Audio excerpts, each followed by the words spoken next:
John McCain and I have really met on just one occasion, and Senator McCain had very often said, a number of things about me that I thought were often insulting and I think unfair, and I think it's too bad because the funny thing is a lot of the things that infuriate Republicans about Senator McCain are things I tend to be more in agreement with them on, and some of the things like immigration or the Gang of 14 on judicial elections and so on.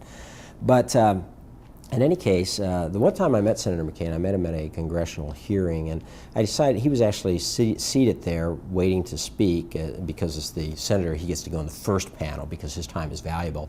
And then as the FEC chairman, I was on the second panel because my time is kind of valuable. And then ordinary citizens were relegated to the third panel. They had to wait through all the hearing before they could get up.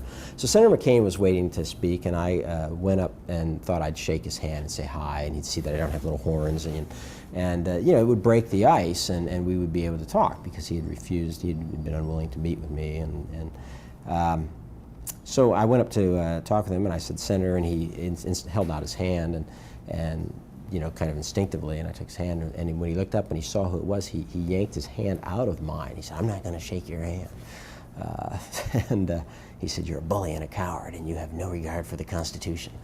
And kind of berated me for several minutes. And this is not a story. This is the first time I've ever told a story on camera, and I don't normally tell it. I have a great deal of respect for Senator McCain as a bona fide American hero, as a man who has accomplished a great deal.